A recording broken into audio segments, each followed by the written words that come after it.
The smell of burnt plastic lingered on my fingers as I stood frozen in my cramped bathroom, watching the last bits of the pregnancy test curl and blacken in the sink. My hands trembled as I turned on the faucet, hoping the evidence would disappear down the drain. The water hissed against the hot plastic, sending up a wisp of acrid smoke that made my eyes water. Or maybe those were just tears. I couldn't tell anymore. 3 minutes earlier, I'd stared at those 2 pink lines with a hollow feeling spreading through my chest like ice water. Positive.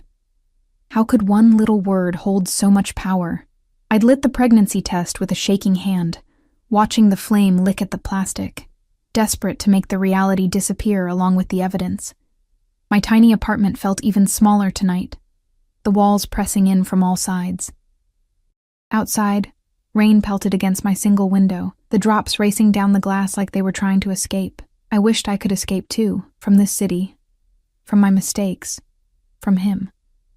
I caught my reflection in the mirror, pale face, dark circles under bloodshot eyes, hair pulled back in a messy ponytail. I barely recognized the woman staring back at me. 8 months ago, I'd been just another struggling waitress with dreams of finishing college someday. Now I was pregnant with a child whose father didn't know I existed. Not really. To Dominic Russo, I was nothing. A one-night stand, collateral damage in his glittering, dangerous world. The bathroom light flickered, casting shadows across my face. I placed a hand on my still flat stomach, trying to process the reality growing inside me. A child. His child. My phone buzzed on the counter, making me jump. A text from Lena, my roommate, and only real friend in this city. "You okay? You've been in there forever." I quickly typed back, "Fine, just not feeling great." How could I tell her? Lena had warned me about the men who frequented Velvet, the upscale club where we both worked. "Look, but don't touch," she'd said on my first night, "especially the ones who come in with entourages. They're not the kind of men who want girls like us for anything more than entertainment." But Dominic hadn't seemed like the others. He'd been quiet, observant. While his associates had gotten drunk and rowdy, he'd sat back, nursing a single glass of whiskey. His eyes had followed me as I moved between tables, and when he'd asked my name, his voice had been soft, almost gentle. Not at all what I'd expected from a man who made other people tremble with just a glance. I hadn't known who he was that night. I'd just seen a handsome man with sad eyes who'd made me feel like I mattered. I splashed cold water on my face, trying to pull myself together. Dominic Russo. Even thinking his name sent a chill down my spine now that I knew the truth. Head of the Russo crime family. A man who controlled half the city through fear and blood. The rumors about him were the stuff of nightmares. They said he'd once had a man's fingers cut off one by one for stealing from him. That people who crossed him simply disappeared. That he kept a list of everyone who had ever wronged him and methodically destroyed them, one by one. And I was carrying his child. I stepped out of the bathroom, my legs unsteady. Our apartment was small, just a living room connected to a kitchenette, with 2 tiny bedrooms off to the side. Lena sat on our threadbare couch, the blue light of the TV washing over her concerned face. "You look like hell," she said, muting the reality show she'd been watching. "Thanks," I mumbled, sinking down beside her. "Seriously, Emma, what's going on? You've been off for weeks now." She turned to face me, tucking her legs under her. "Is it about that guy from Velvet? The one you wouldn't tell me about?" My throat tightened. "I don't want to talk about it." "You never do." Lena sighed, reaching for my hand. "Whatever happened, you can tell me." The words burned in my throat. I wanted to tell her everything, how I'd spent one night with Dominic Russo, and then vanished from his life before morning. How I'd later overheard his men at the club discussing a business deal that made my blood run cold, finally realizing who he really was. How I'd been avoiding his section of the club ever since, switching shifts and hiding in the back whenever his entourage came in. Instead, I squeezed her hand and forced a smile. "It's just stress. Finals are coming up and I'm behind on rent again." Lena didn't look convinced, but she nodded. "Well, you might be in luck. Marcus is looking for someone to cover VIP sections tomorrow night. Double the tips." My stomach lurched. VIP? I can't, Lena. Why not? You've been dodging the high rollers for months. I know they can be handsy, but the money's good. She frowned. Unless there's something you're not telling me. The moment stretched between us, taut with unspoken truths. I could feel the weight of the secret inside me, growing heavier by the second, but telling Lena would only put her in danger too. Fine, I said finally. I'll take the shift. Relief washed over her face. Good. Because I already told him you would. Before I could protest, a sharp knock cut through our conversation. 3 hard raps that made the thin door rattle in its frame.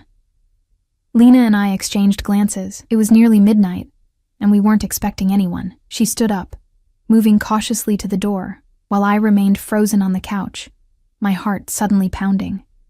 Who is it? Lena called, her hand hovering over the lock. Delivery for Emma Clark. The voice was deep, unfamiliar. At midnight? Lena whispered back to me, eyebrows raised. I shook my head, a creeping dread sliding down my spine. I hadn't ordered anything, and few people knew my full name, let alone my address. Lena peered through the peephole, then stepped back. There's a guy in a suit out there, looks expensive. She turned to me, her expression a mix of confusion and wariness. Should I tell him to leave it at the door? Before I could answer, my phone buzzed again. Unknown number. Open the door, Emma. My blood turned to ice. I stared at the message, unable to breathe. How did they find me? Another text followed. You've been avoiding me. We need to talk. Emma? Lena's voice seemed to come from far away. What's going on? I rose on shaky legs, moving toward the door like a sleepwalker. I'll handle it. Lena caught my arm, her fingernails digging into my skin. Do you know who that is? Because you look like you've seen a ghost. It's fine, I lied, gently pulling away. Just go to your room, okay? Please. She hesitated, studying my face. If you're in trouble, I'm not. I just need to deal with this alone. After a long moment, Lena nodded and disappeared into her bedroom, though she left the door cracked open. I waited until I heard her bed creak before approaching the door, my heart hammering against my ribs. I didn't open it. What do you want? I called through the wood. You know what I want. The voice was different now, low, smooth, and terrifyingly familiar, not some random delivery man. Him. I pressed my forehead against the door, closing my eyes. Go away, Dominic. Open the door, Emma.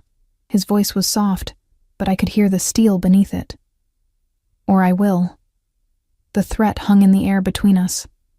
I knew it wasn't empty. A man like Dominic Russo didn't make empty threats. With trembling fingers, I turned the deadbolt and cracked the door open, keeping the chain in place. Through the narrow gap, I could see him. Tall and imposing in a tailored black suit, his dark hair swept back from a face that belonged on a Renaissance painting.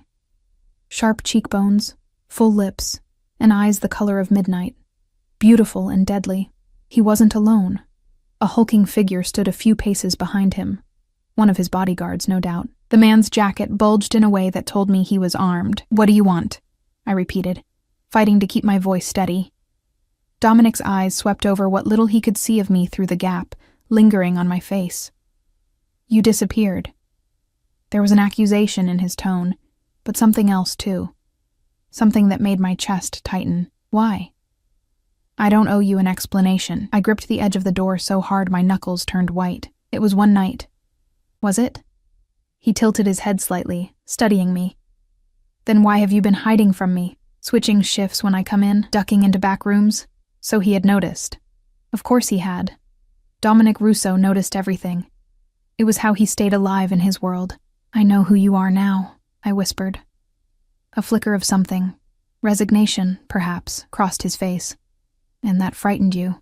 It wasn't a question, but I answered anyway. Yes. He nodded slowly, as if I'd confirmed something he already knew. We need to talk, Emma. Not through a door. We have nothing to talk about. Even as I said it, I felt the weight of the lie heavy on my tongue. The secret inside me seemed to pulse with each beat of my heart, his child. Dominic's eyes narrowed slightly. I think we do. He reached into his jacket and I flinched instinctively, but he only pulled out a small velvet box. You left something behind. I stared at the box, confused. I hadn't left anything at his penthouse that night. I'd been careful, slipping out while he was asleep, taking nothing, leaving nothing. I don't understand. Open the door, Emma. His voice had softened, but the command was still there. Please. That please undid me. It sounded so out of place coming from him. A man who never had to ask for anything, who simply took what he wanted. Before I could reconsider, I closed the door, unhooked the chain, and opened it again. Dominic stepped inside, his presence immediately filling our small apartment. Up close, he was even more devastating.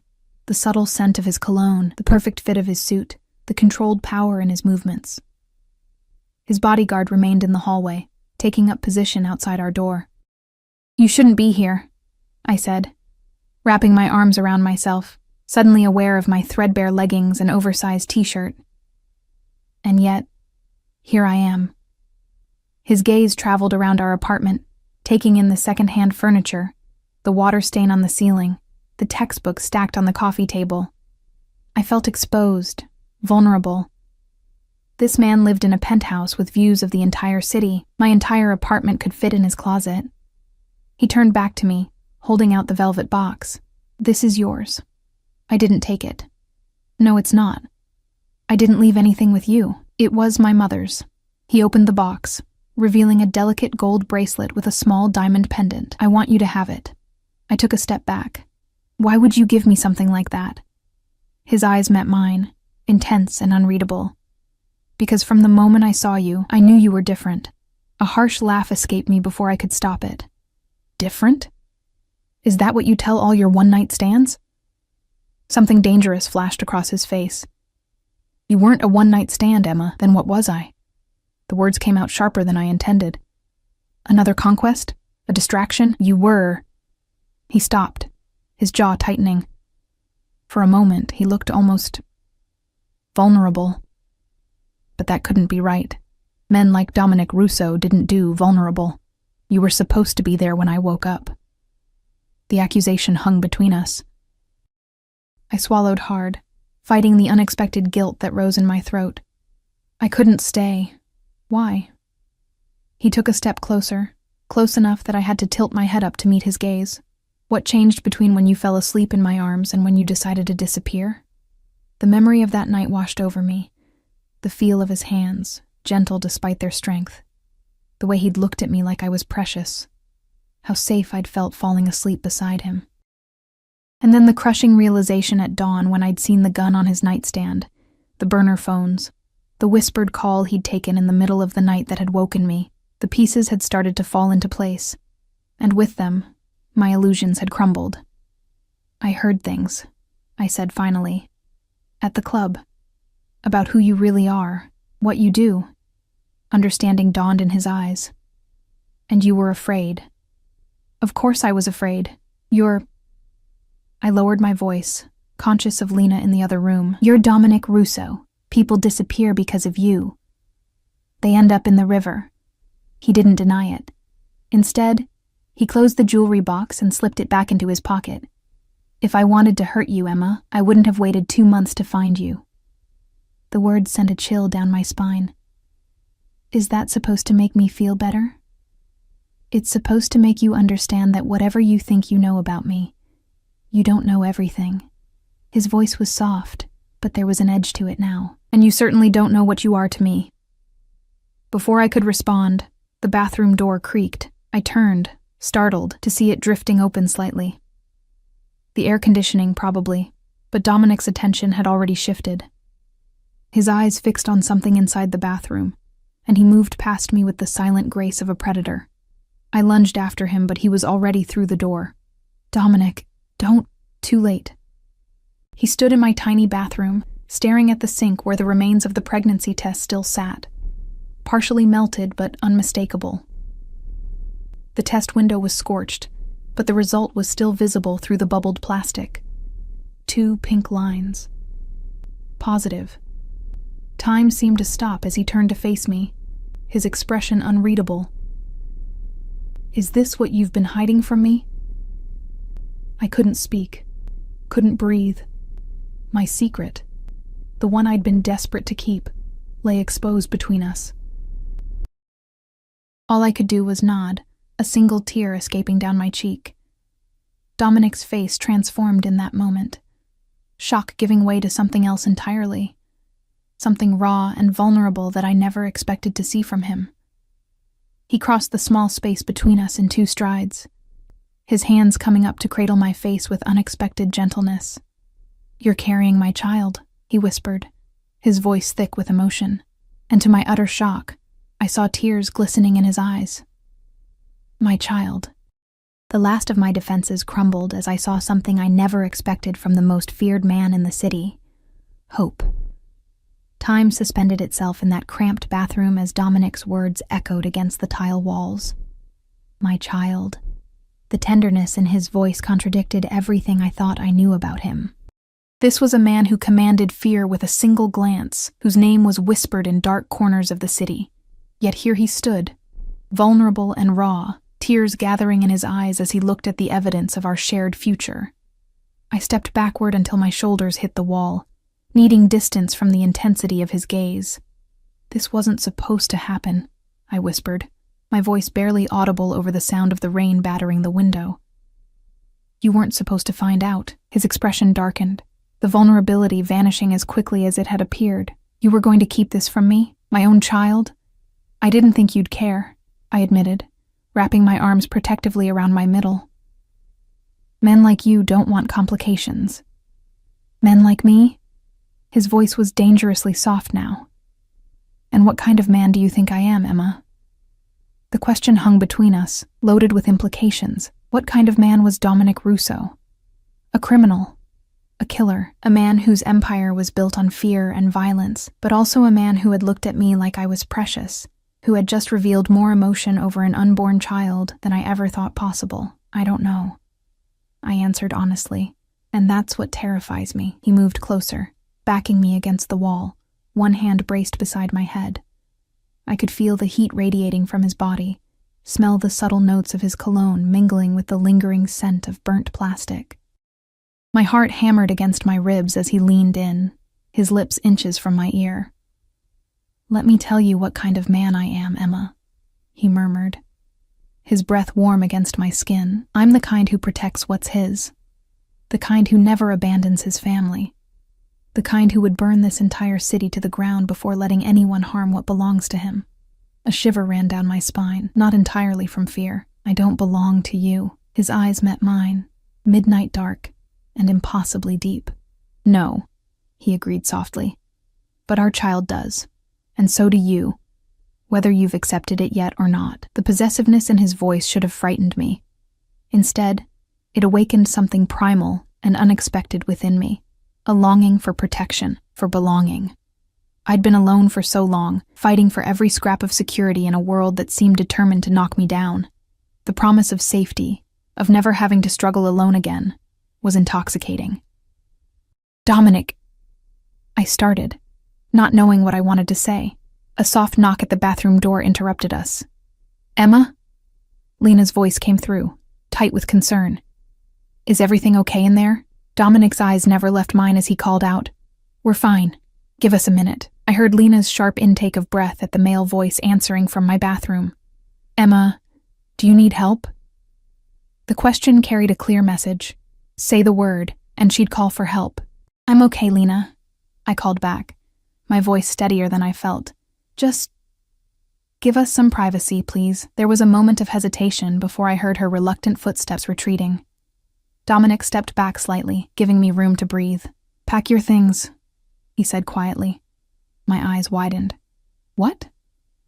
"Pack your things," he repeated, his tone making it clear this wasn't a request. "You're coming with me." Panic fluttered in my chest. "I can't just leave." "You can, and you will." His expression softened marginally at the fear in my eyes. "Emma, I'm not asking you to disappear. I'm asking you to come to my home where I can protect you, where I can take care of you and our child." "I have classes," I protested weakly. "Work. Finals next week. All of which can be arranged from my penthouse." He reached out, tucking a stray strand of hair behind my ear with unexpected gentleness. I'm not trying to imprison you, Emma. I'm trying to keep you safe. Safe from what? I challenged. His expression darkened. My world isn't without enemies. If they discover you're carrying my child, you become a target. The reality of his words sank into me like lead weights. Of course, a child, an heir, would be a vulnerability in his world. A way to control him, to hurt him. I wasn't just carrying a baby, I was carrying a potential hostage. This is why I didn't tell you, I whispered, fresh tears welling in my eyes. Your world. It's too dangerous. I can't raise a child in that. Something like pain flashed across his features. You think I'd let any harm come to either of you? He shook his head, jaw tightening. No one will touch you. No one will even know you exist until I've ensured your absolute safety. And what about after? I asked, forcing myself to meet his gaze. What happens when the baby is born? Do we live in hiding forever, in a golden cage? Dominic was silent for a long moment, his eyes searching mine. What do you want, Emma? Tell me what you need to feel secure, and I'll make it happen. The sincerity in his voice caught me off guard. I'd expected orders, demands, perhaps even threats, not this willingness to negotiate, to accommodate my fears. My voice faltered as I realized I didn't know what I wanted. A normal life? That had vanished the moment those two pink lines appeared. Safety? Dominic was offering that, albeit on his terms. Freedom? Could that even exist now, with a child tying me to this man forever? A soft knock at the front door interrupted my thoughts. Dominic tensed, his hand moving instinctively to his side where I suspected a weapon was concealed. Boss. A deep voice called through the door, his bodyguard. We need to move, now. The urgency in the man's tone sent a chill through me. Dominic's expression hardened as he took my arm, guiding me out of the bathroom. What's happening? I asked, my voice barely above a whisper. Nothing you need to worry about, he replied, but the tightness around his eyes told me otherwise. He led me to my bedroom, closing the door behind us. Pack what you need, essentials only. My hands trembled as I pulled my duffel bag from under the bed. Dominic, you're scaring me. He paused, cupping my face in his hands. I won't let anything happen to you or our child, but we need to leave. Now. The intensity in his eyes brooked no argument. I nodded, turning to my dresser and pulling out clothes at random, stuffing them into the bag. Dominic moved to the window, peering out at the street below, his posture tense. Faster, he urged quietly. I grabbed my laptop, chargers, textbooks, and the small jewelry box that contained the few pieces I'd inherited from my mother. As I zipped the bag closed, Dominic's phone buzzed. He checked it, his expression darkening further. Time's up, he said, taking the bag from my hands and slinging it over his shoulder. He opened my bedroom door to find Lena standing there, arms crossed, her face a mask of worry and suspicion. Emma, what the hell is going on?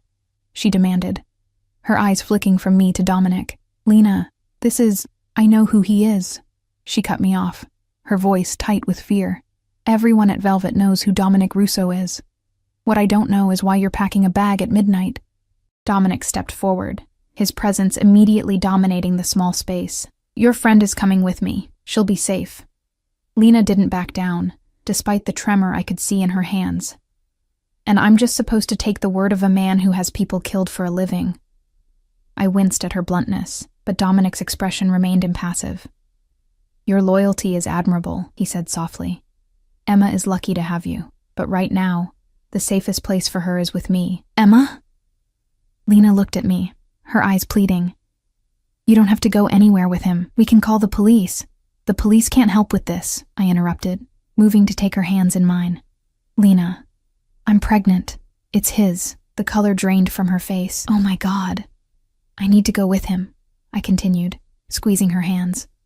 But I'll be okay. I'll call you tomorrow, I promise. She pulled me into a fierce hug, whispering in my ear.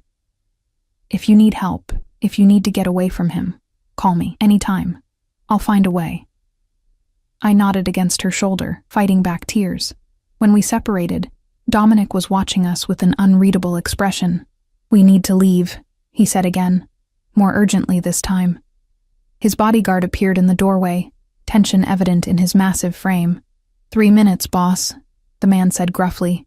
Car's ready out back. Dominic nodded, placing a hand on the small of my back as he guided me toward the door. I grabbed my coat and purse, pausing at the threshold to look back at Lena. I'll call you, I promised again. She nodded, tears in her eyes. You'd better. The hallway outside my apartment was empty except for Dominic's bodyguard, who led the way to the service stairs rather than the elevator. We descended quickly, emerging into the alley behind my building, where a sleek black SUV idled, its windows tinted so dark they looked opaque. Rain pounded against my face as Dominic hustled me across the wet pavement. The bodyguard opened the rear door, and Dominic guided me inside before sliding in beside me. The interior was luxurious. Soft leather seats, the subtle scent of expensive cologne, a privacy partition separating us from the driver. As the car pulled away, I stared out the window at my apartment building shrinking in the distance. The reality of what was happening finally hit me full force. I was leaving my life behind, my tiny apartment, my independence, my illusion of normalcy, and entering Dominic's world of wealth, power, and danger. Where are we going? I asked, my voice small in the quiet of the car. Somewhere safe, Dominic replied, his hand finding mine in the darkness. One of my properties outside the city. Not your penthouse? He shook his head. Too exposed. Too many people know about it. The implication sent a fresh wave of fear through me. Are we in danger? Right now. Dominic's thumb traced circles on the back of my hand, the gesture surprisingly soothing. There was unusual activity around your building tonight. Could be nothing. Could be someone watching. I don't take chances. Especially not with you. Why me? The question that had been burning in my mind finally escaped. You could have any woman in the world. Why come looking for me, even before you knew about the baby? He was silent for so long I thought he might not answer. When he finally spoke, his voice was low, almost vulnerable. From the moment I saw you at Velvet, something about you called to me. You moved through that world of false glamour like you weren't part of it. Like you were just passing through on your way to somewhere better. His grip on my hand tightened slightly. When you disappeared that morning, I felt something I hadn't felt since I was a child. Fear. Not the calculated awareness of danger that keeps me alive in my world, but raw, primal fear that something precious had slipped through my fingers. His words washed over me, both terrifying and exhilarating. To be wanted so desperately by a man like Dominic, a man who could have anything, anyone, was intoxicating. But the possessiveness in his voice reminded me of what he was, a man accustomed to owning things, to controlling his world down to the smallest detail. And now, I whispered, my free hand unconsciously moving to my stomach. Is it just about the baby? Dominic turned to look at me fully, his eyes reflecting the passing streetlights. The child is a miracle I never dared hope for, he said softly. But no, Emma. It's not just about the baby. The car slowed, turning onto a private road that wound through dense trees. Through the rain-streaked windows, I could make out the silhouette of a large house in the distance, lights glowing warmly against the stormy night. We're here, Dominic said, releasing my hand as the car came to a stop. I peered through the window at what could only be described as a mansion, a sprawling stone structure with soaring windows and a covered entrance where 2 more suited men waited, unmoved by the pounding rain. What is this place? I asked, my voice barely audible. Home, Dominic replied simply. For now. The door beside me opened, and one of the waiting men held out an umbrella. Dominic exited first, then reached back to take my hand, helping me from the car. His grip was firm, protective as he led me toward the entrance. As we crossed the threshold into the warmly lit foyer, I couldn't shake the feeling that I was crossing a point of no return. Behind these walls, I would no longer be just Emma Clark, struggling student and waitress. I would be something else entirely, the woman carrying Dominic Russo's child. His possession, his weakness, his family. The mansion's interior was a study in restrained luxury, cream-colored walls adorned with tasteful artwork, dark hardwood floors covered with plush rugs, and furniture that looked both beautiful and comfortable. It wasn't the cold, ostentatious display of wealth I had expected, but something warmer, more livable. A woman in her 60s with silver-streaked dark hair and Dominic's same penetrating eyes appeared in the foyer, her expression a mixture of surprise and curiosity as she took me in. She wore a simple black dress and a single strand of pearls, her bearing regal despite her petite frame. "Dominic," she said, her voice carrying a hint of an Italian accent.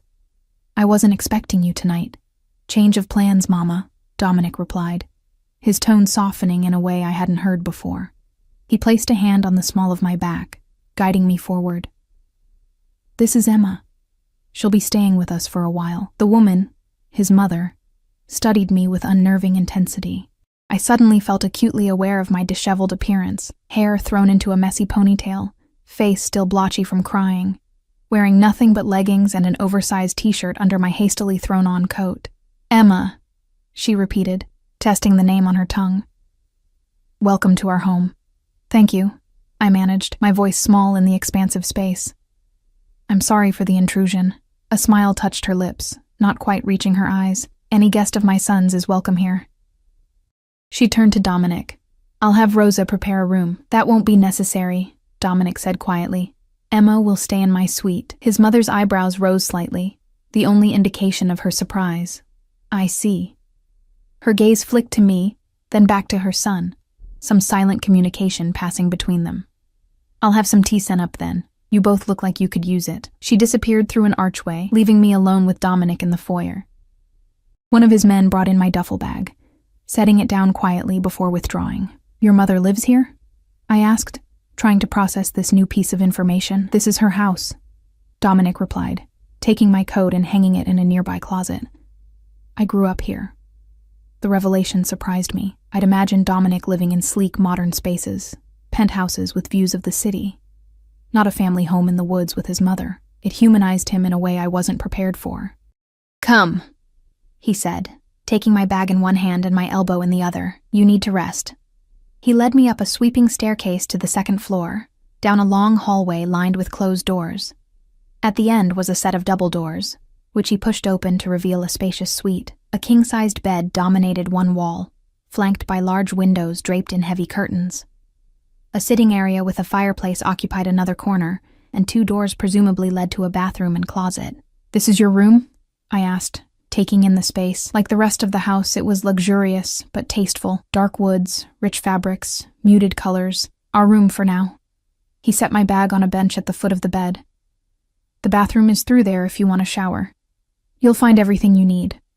The thought of washing away the stress of the night was tempting. I nodded, moving toward the bathroom door, but paused when I reached it. "Dominic, I need some answers." He sighed, running a hand through his dark hair.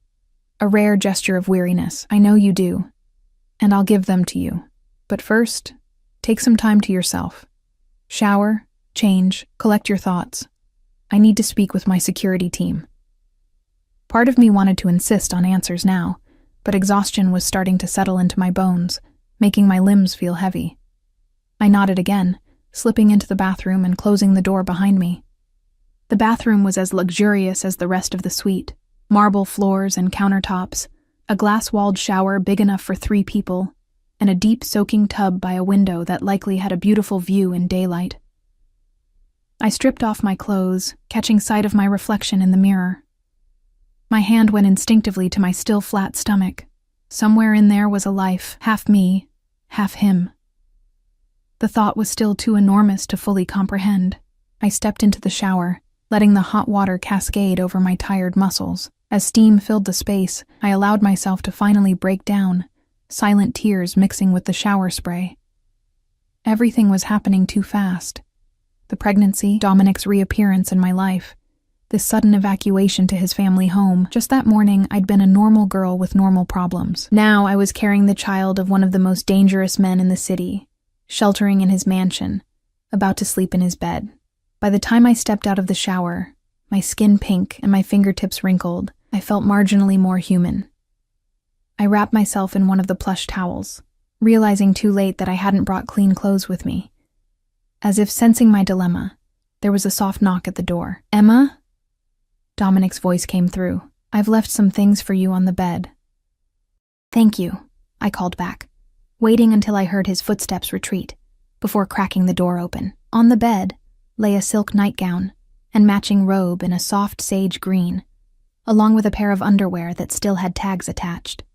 Next to them was a steaming cup of tea and a plate with some toast and fruit. The sight of the food made my stomach growl, reminding me I hadn't eaten since lunch. I dressed quickly, the silk cool and soothing against my skin, then sat cross-legged on the bed, sipping the tea and nibbling at the toast.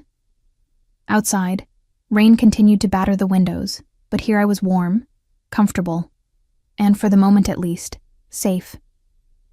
The door opened, and Dominic entered, having changed into dark jeans and a simple black sweater that clung to his broad shoulders. The casual clothes made him look younger, more approachable, though the intensity in his eyes remained unchanged. "Better?" he asked, his gaze sweeping over me in the nightgown. I nodded, setting the teacup down. "Thank you for the clothes. They were my sister's," he said, moving to sit in a chair near the bed. "She keeps things here for when she visits." Another revelation. A sister. A family beyond just his mother. The image of Dominic Russo, family man, continued to complicate my understanding of him. "You have a sister?" I asked. "Sophia. She's younger by 5 years." A hint of a smile touched his lips. "She's a lawyer in New York. Legitimate practice," he added, as if anticipating my question. I drew my knees up to my chest, wrapping my arms around them. "Your mother seemed surprised to see me." "My mother is surprised by very little," Dominic replied dryly. "But yes, I don't typically bring women to the family home." The implication hung in the air between us. I was different. Special, perhaps. Or simply a complication he didn't know how to handle elsewhere. "Why did we have to leave my apartment so suddenly?" I asked, unable to keep the question contained any longer. Were we really in danger? Dominic was quiet for a moment, his expression contemplative, as if deciding how much to tell me. "There's been increased interest in my personal life lately," he finally said. "Rivals looking for weaknesses, for leverage. And I'm a weakness." It wasn't a question. His eyes met mine, midnight dark and intense.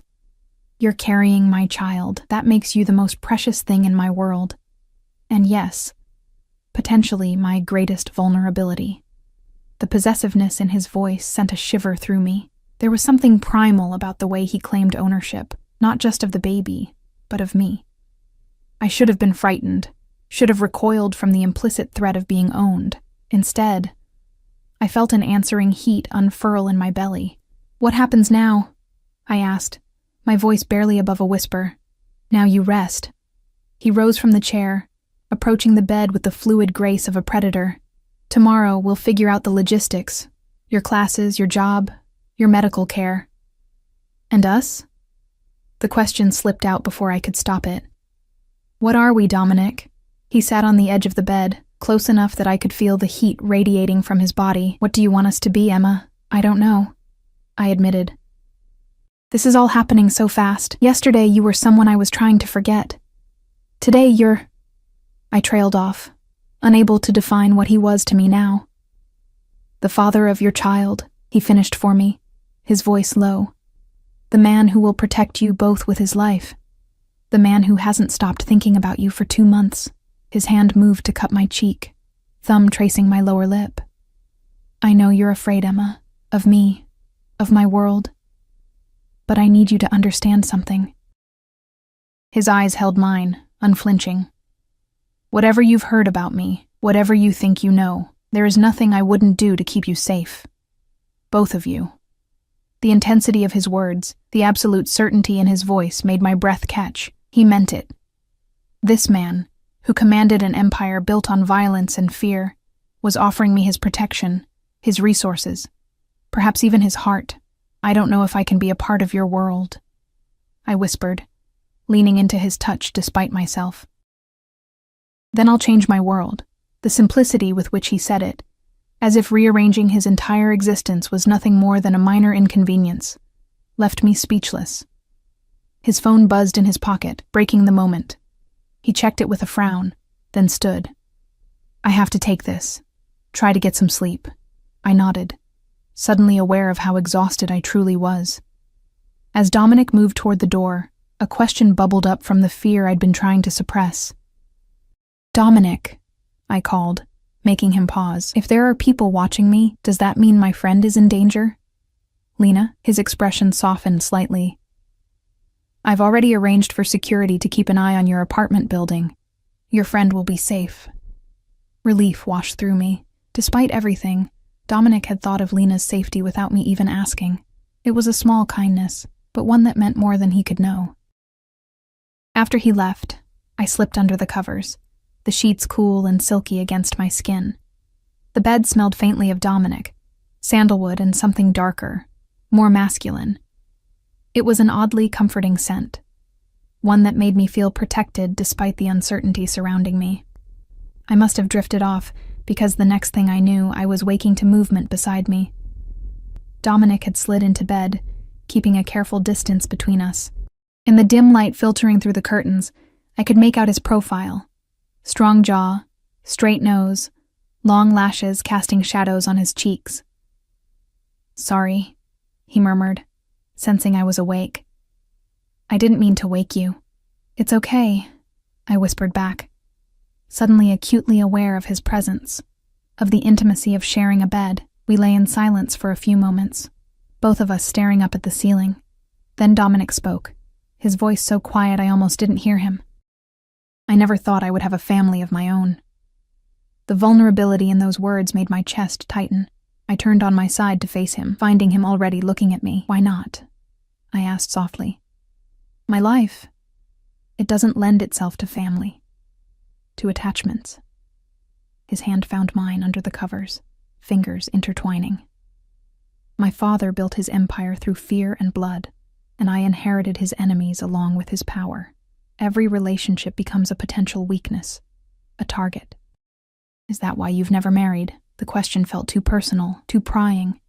But in the darkness of the room, boundaries seemed to blur. A sad smile touched his lips. That, and I never found someone I wanted to chain to my complicated existence. His thumb traced patterns on my palm. Until you.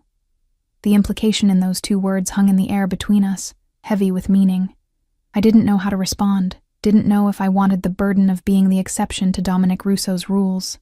We barely know each other, I said instead. Then let's change that. His voice was low, earnest. Ask me anything, Emma. I want you to know me, the real me, not just what you've heard. The offer was tempting, a glimpse behind the mask of the notorious crime boss, but as I opened my mouth to ask one of the 100 questions swirling in my mind, a wave of nausea hit me without warning. Morning sickness, arriving with impeccable timing. I bolted upright, clapping a hand over my mouth. Dominic reacted instantly, helping me to the bathroom where I made it to the toilet just in time. As I retched miserably, I felt him gather my hair back with gentle hands, his other hand rubbing soothing circles on my back. It was such an intimate, caring gesture that tears sprang to my eyes. When the nausea finally subsided, I sat back on my heels, mortified. I'm sorry, I whispered, unable to look at him. Don't be. He handed me a damp washcloth, then helped me to my feet. This is part of it, isn't it? Part of carrying our child. The way he said it, with reverence, with wonder, made something warm unfurl in my chest. He guided me back to bed, tucking the covers around me with surprising tenderness. Try to sleep, he murmured, brushing a kiss against my forehead. I'll be right here if you need me. As I drifted back toward sleep, I felt Dominic's hand come to rest protectively over my stomach, over the tiny life we had created together. In that moment, despite all the fear and uncertainty, one thing became clear. Whatever happened next, I was no longer alone. Morning arrived with soft light filtering through a gap in the curtains, painting a golden stripe across the unfamiliar bed. For a moment, I forgot where I was, reaching instinctively for my phone to check the time. Instead, my fingers brushed against warm skin. Dominic. He lay beside me, his breathing deep and even, one arm still draped protectively over my waist. In sleep, The hard lines of his face softened, making him look younger, more vulnerable. This close, I could see details I'd missed before. A small scar at his temple, the faint shadow of stubble along his jaw, the way his dark lashes fanned against his cheeks.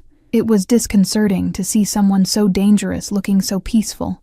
Carefully, I slipped out from under his arm, padding silently to the bathroom. My reflection in the mirror looked different somehow. My eyes wider, my face paler. I splashed cold water on my face, trying to ground myself in this new reality. When I emerged, Dominic was awake, sitting on the edge of the bed, his phone in hand. He looked up when I entered, his eyes tracking my movement with that focused intensity I was beginning to recognize. "How are you feeling?" he asked, setting his phone aside.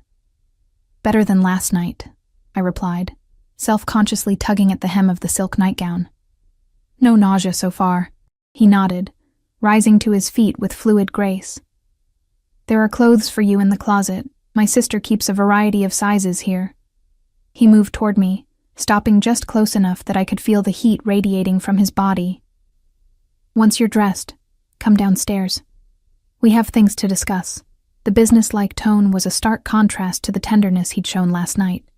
I wondered which was the real Dominic Russo, the gentle man who had held my hair back as I was sick, or this controlled, commanding figure who expected immediate compliance. Perhaps they both were. After he left, I found the closet stocked with women's clothing in several sizes. I selected jeans and a soft gray sweater that fit well enough, then made my way downstairs, following the scent of coffee and freshly baked bread. The kitchen was warm and surprisingly homey, a large space with stone countertops and a massive island where Dominic sat with his mother, both of them nursing cups of coffee. They looked up as I entered, their conversation halting abruptly. "Good morning, Emma," Dominic's mother said, her smile not quite reaching her eyes. "Did you sleep well?" "Yes, thank you, Mrs. Russo," I replied, hovering awkwardly in the doorway. "Please call me Lucia." She gestured to an empty chair beside Dominic. "Sit. Eat something. You need your strength." The casual reference to my condition confirmed my suspicion that Dominic had already told her about the pregnancy. I slid into the indicated chair, accepting the cup of herbal tea she placed before me. "I took the liberty of scheduling an appointment with our family doctor for this afternoon," Dominic said, sliding a plate of toast and fruit toward me. "Dr. Marino is discreet and trustworthy. He'll come here." "You told your mother," I said quietly, not touching the food.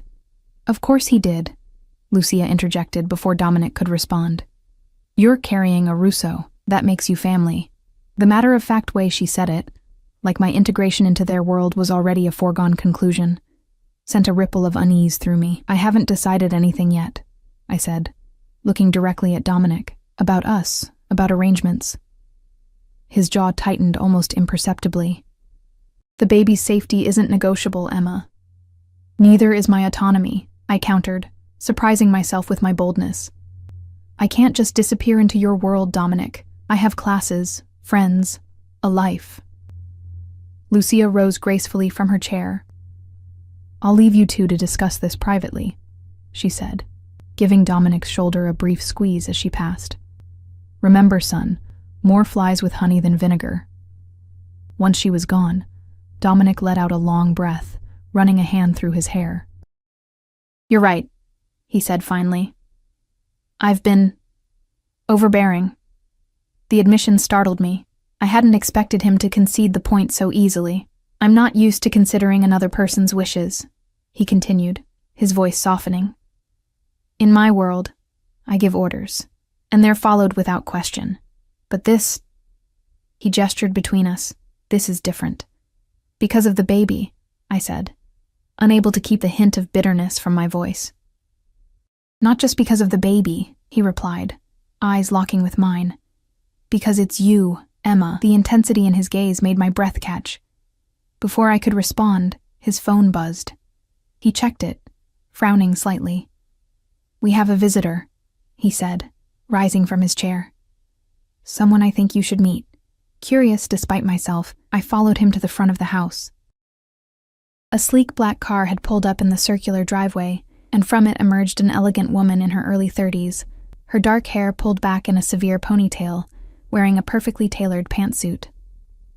"Sophia," Dominic greeted as she entered. That was fast. "You tell me you've got a pregnant girlfriend hidden away at Mama's, and you expect me to wait?" She brushed past him, her sharp gaze landing on me. "So you're Emma." I straightened instinctively under her scrutiny. "And you're Dominic's sister." A smile tugged at her lips. "She's got spine, Dom. I like her already." She extended a manicured hand. "Sophia Russo. Apparently I'm going to be an aunt." I shook her hand, finding her grip firm and confident. "It's nice to meet you." "Let's save the niceties for later," she said, glancing between me and Dominic. "Right now we need to talk strategy." Dominic led us to a study off the main hall, a masculine space with leather furniture and bookshelves lining the walls. Sophia perched on the edge of a desk, while Dominic and I took seats in opposing armchairs. "Emma believes I'm being too controlling about her situation," Dominic said without preamble. Sophia snorted. "Imagine that." Her eyes, so like her brother's, fixed on me. "Let me guess. He told you to drop everything and move in with him, with no discussion about how this affects your life." I nodded, surprised by her accurate assessment. "Classic Dominic," she said, rolling her eyes. "Always commanding, never asking." "The safety of Emma and my child is not up for debate," Dominic replied, his voice taking on that dangerous edge I remembered from Velvet. "No one's saying it is," Sophia countered, seemingly unaffected by his tone. "But there are ways to ensure her safety without completely dismantling her life." She turned to me. "What do you do, Emma? Besides working at that club?" "I'm a student," I replied. "Business administration, junior year. I work at Velvet to pay tuition and rent." Sophia nodded thoughtfully. "Finals coming up, I assume? And after that, summer classes? Internship?" "Finals next week," I confirmed. "I was planning to take summer classes to graduate early, and I've applied for an internship at Lambert Financial, all of which can still happen," Sophia said, looking pointedly at her brother, "with proper security arrangements." Dominic's expression remained impassive, but I could see the muscle ticking in his jaw. "And how do you propose we manage that, without exposing Emma to risk?" "The same way we've managed security for our family for years," Sophia replied. "Discreet bodyguards, secure transportation, regular check-ins." She turned back to me. "It wouldn't be complete freedom, Emma. There would have to be protocols, precautions. But you could continue your education, maintain your friendships, have something resembling a normal life." Hope flickered in my chest. It sounded like a compromise I could live with. Safer than trying to navigate this alone, but not the gilded cage I'd feared Dominic would insist on. "And where would she live?" Dominic asked, his voice deliberately neutral. "Her current apartment is too exposed, too vulnerable. We have plenty of secure properties," Sophia said. "The Riverside complex has excellent security, and it's close to her campus." I looked between them, feeling like a child whose parents were discussing her future. "Don't I get a say in this?" They both turned to me, Sophia with an apologetic smile, Dominic with an unreadable expression. "Of course you do," Sophia said. "In fact, your input is essential. What do you want, Emma? Practically speaking, what arrangement would make you feel both safe and independent?" The question caught me off guard. No one had asked what I wanted since this whirlwind began. "I want to finish school," I said slowly, organizing my thoughts. "I want to see my friends, especially Lena. I paused, one hand unconsciously moving to my still flat stomach. "I want this baby to have a chance at a normal life, away from danger and violence." Dominic's expression softened at that last part, something like pain flashing in his eyes. "And me?" he asked quietly. "What place do I have in this vision of yours?" The vulnerability in his question made my chest tighten. This powerful, dangerous man was asking where he fit in my life, in our child's life. It was a question I didn't have a simple answer for. "I don't know yet," I answered honestly. "I barely know you, Dominic, the real you, not just the reputation. But I want our child to know their father." I met his gaze directly. "I'm just not sure what that looks like with your profession." Something shifted in Dominic's expression, a resolve forming behind his eyes. What if that wasn't an obstacle? Sophia made a small sound of surprise. Dom. He held up a hand, silencing her without taking his eyes off me. What if I could ensure that our child never has to worry about the dangers of my world? That you never have to worry? How? I asked, a mixture of hope and skepticism coloring my voice. I've been considering options for some time, he said carefully. Ways to legitimize my business interests, to extract myself from certain entanglements. His gaze intensified. It wouldn't happen overnight, but it could be done. For you. For our family. The weight of what he was suggesting left me speechless. Dominic Russo, walking away from his empire, his power. For me? For a child he'd only learned about yesterday? The silence that followed Dominic's declaration was broken only by Sophia's incredulous laugh. You're serious, she said, studying her brother's face. You're actually serious. I've never been more serious about anything in my life, Dominic replied, his eyes never leaving mine. I struggled to find my voice, the magnitude of his offer overwhelming me. Dominic, I can't ask you to give up everything you've built. You didn't ask, he said softly. I'm offering. There's a difference. Sophia pushed herself off the desk, pacing the length of the study. It won't be simple, Dom. The family has interests everywhere, legitimate and otherwise. Untangling yourself will take time, careful planning. I know. He finally broke eye contact with me to look at his sister. That's why I need your help, your legal expertise, your connections. She stopped pacing, her expression softening. You know I'll help you, whatever it takes. The exchange between them revealed layers of their relationship I hadn't expected. A deep trust, a shared understanding that went beyond their blood connection. In that moment, I glimpsed a different side of Dominic Russo. Not the feared crime boss, but a brother who valued his sister's counsel, who trusted her completely. What would it mean? I asked, drawing their attention back to me. This transition? Dominic leaned forward, his elbows resting on his knees. It would mean gradually shifting all our interests to legitimate businesses only, using the capital we've accumulated to invest in legal ventures, cutting ties with certain associates. His expression darkened slightly. Some of those separations would be complicated. Dangerous, you mean? I translated. He didn't deny it. There would be resistance. Not everyone would understand or support the change. Which is why we'd need to be strategic, Sophia interjected. Start with the peripheral operations, the ones easiest to divest.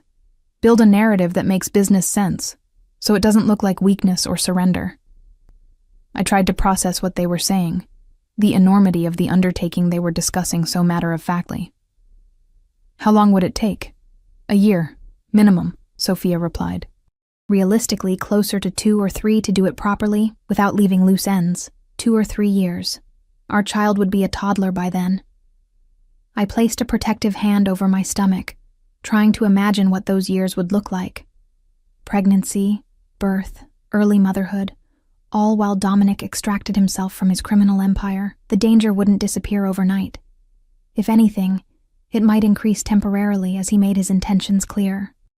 During that time, I said slowly, would we, the baby and I, be safe? I would dedicate my best men to your security, Dominic said, his voice taking on that steely quality I was beginning to recognize as his non-negotiable tone. You would be the most protected woman in the city, but not the most free, I countered. His jaw tightened, but he nodded. There would have to be compromises, yes, certain precautions, restrictions, but temporary ones, Sophia added, with a clear end goal in sight. I took a deep breath, trying to center myself. 24 hours ago, my biggest worry had been how to afford summer classes. Now I was discussing security details and the dismantling of a criminal empire with 2 people who spoke about such things as casually as others might discuss vacation plans. I need time, I said finally, to process all of this, to think. To my surprise, Dominic nodded. Of course. Take whatever time you need. He rose from his chair, crossing the room to kneel before me, taking my hands in his. "But know this, Emma. Whatever you decide about us, about our future together, I will always protect you and our child. That is non-negotiable." The intensity in his eyes, the absolute certainty in his voice, made my heart race. This man, who commanded fear and respect throughout the city, was on his knees before me, making promises that went beyond protection. He was offering to reshape his entire life, to walk away from power and wealth for the chance to build something with me. It was terrifying. It was exhilarating. "I should give you two some privacy," Sophia said, moving toward the door. She paused beside me, squeezing my shoulder gently. "For what it's worth, I've never seen my brother like this. Not with anyone." After she left, Dominic remained kneeling before me, his thumbs tracing circles on the backs of my hands. The vulnerability in his posture, in his touch, moved something deep within me. "Why?" I whispered. "Why would you give up everything for me, for us? You barely know me." A sad smile touched his lips. "I know enough. I know you're brave. You left my bed without a backward glance when you discovered who I was. I know you're determined, working nights at a club you hate to put yourself through school. I know you're loyal, the way you worried about your friend's safety even in the middle of your own crisis." His words washed over me, each one striking with unexpected precision. He had been watching me, learning me, even when I thought I'd successfully vanished from his life. "And I know," he continued, his voice dropping to a near whisper, "that from the moment I saw you at Velvet, something in me recognized something in you. Like my soul had been waiting for yours." The raw emotion in his voice, in his eyes, made my breath catch. It should have sounded like a line, a practiced seduction. Instead, it felt like the most honest thing anyone had ever said to me. "I'm scared," I admitted, my voice small. "Not just of your world, of the danger. I'm scared of how fast this is happening, of how intense this feels, of what I feel for you, despite everything." His grip on my hands tightened. "What do you feel for me, Emma?" I closed my eyes, searching for the truth beneath the fear and confusion. Attraction, fascination, terror. I opened my eyes, meeting his gaze. Hope. Something fierce and tender flashed across his face. Slowly, giving me every chance to pull away, he leaned forward, pressing his lips to mine in a kiss that was surprisingly gentle. His hands came up to cradle my face, thumbs brushing my cheeks with reverent care. When we separated, his forehead resting against mine, I felt a sense of clarity I hadn't expected. Whatever lay ahead, danger, complications, compromises, I wanted to face it with him. "I'm not promising forever right now," I said softly. "But I'm willing to try, to see if we can build something real, something good for our child." A smile transformed his face, making him look younger, almost boyish in his joy. "That's all I ask, a chance." He helped me to my feet, his hand finding mine as naturally as if we'd been together for years instead of mere moments. As we left the study, Dominic's phone buzzed. He checked it, his expression growing serious. "The doctor will be here in an hour," he said, tucking the phone away. "After that, I'd like to take you somewhere." "Where?" I asked, curiosity piqued. "A surprise," he replied, a hint of mystery in his smile. "Something to help you understand me better." The doctor's visit was brief but thorough. Dr. Marino, a distinguished older gentleman with kind eyes and a gentle manner, confirmed my pregnancy, around 6 weeks along, and assured me that despite my morning sickness, everything appeared normal. He prescribed prenatal vitamins, recommended dietary changes, and scheduled a follow-up for the first ultrasound in 2 weeks. Throughout the examination, Dominic remained by my side, his expression alternating between fierce protectiveness and wonder as the doctor discussed our baby's development. It was surreal to watch this notorious crime boss hanging on every word about embryonic growth and fetal milestones, asking surprisingly knowledgeable questions about pregnancy and maternal health. After the doctor left, Dominic led me to the garage where a different car awaited, not the imposing SUV from last night, but a sleek silver Aston Martin. "Where are we going?" I asked again, as he held the passenger door for me. You said you wanted to know me, he replied, sliding into the driver's seat. The real me, not just the reputation. I'm taking you to where it all began. We drove for nearly an hour, the mansion's wooded seclusion giving way to suburbs, then to a distinctly Italian neighborhood in the city's east side. Dominic parked outside a modest bakery with Russo's painted in fading gold letters on the window. My grandfather's bakery, he explained, leading me inside. The first legitimate business in our family. The interior was warm and inviting, with the heavenly scent of fresh bread and pastries filling the air. Behind the counter, an elderly man with Dominic's eyes looked up, his weathered face breaking into a wide smile. Dominic, he called, coming around the counter to embrace him. 2 visits in 1 week. What's the occasion? Uncle Marco, Dominic replied, returning the embrace with obvious affection. I wanted Emma to meet you, to see this place. Marco turned to me, studying my face with keen interest. Emma, he repeated, taking my hand in his flour-dusted one. Welcome to Russo's. As Dominic led me through the bakery and up a narrow staircase to the apartment above, he told me the story of his family, how his grandfather had started with just this bakery, how his father had expanded their interests, not always legally, and how Dominic had inherited both the legitimate business and its shadowy counterpart at just 22 when his father was killed by rivals. This place, he said, showing me around the simple apartment where he'd spent his childhood summers, is where I want to return, not literally, but in spirit. Honest work, family, legacy. In the small living room, he showed me photos of himself as a boy, flour-covered and grinning beside his grandfather. The joy in young Dominic's eyes, the innocence, made my chest ache for what had been lost when he was thrust into his father's world. This is who I was, he said softly, tracing the edge of the frame, before the empire, before the power. This is who I want our child to know. In that moment, looking at the boy in the photograph and the man beside me, I understood what he was offering. Not just protection, not just security, but redemption.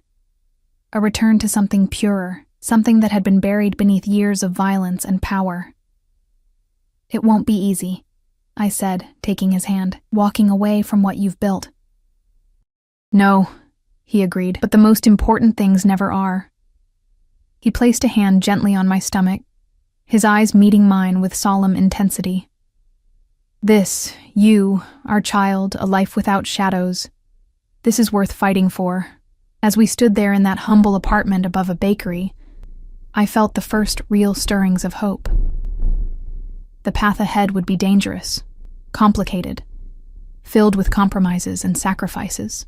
But for the first time since seeing those 2 pink lines on the pregnancy test, I could envision a future that wasn't defined by fear, a future where our child would know both parents, where Dominic could leave behind the violence of his past, where we could build something legitimate and lasting together. It wouldn't happen overnight. There would be resistance, threats, perhaps even violence as Dominic extracted himself from his criminal enterprises. For a time, our lives would be constrained by security measures and caution. But on the other side lay a promise, freedom, honesty, family. I'm still scared, I admitted, leaning into his embrace. But I'm not running anymore. His arms tightened around me, his lips pressing a gentle kiss to my forehead. That's all I ask, he murmured against my skin. Stay with me. Let me prove I can be the man you and our child deserve. As we left the bakery hand in hand, stepping into the sunlight of a new day, I knew we were beginning a journey that would test us both.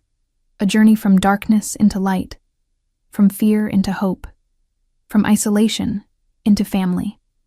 Whatever challenges lay ahead, we would face them together, bound by something stronger than fear, more enduring than power, something like love.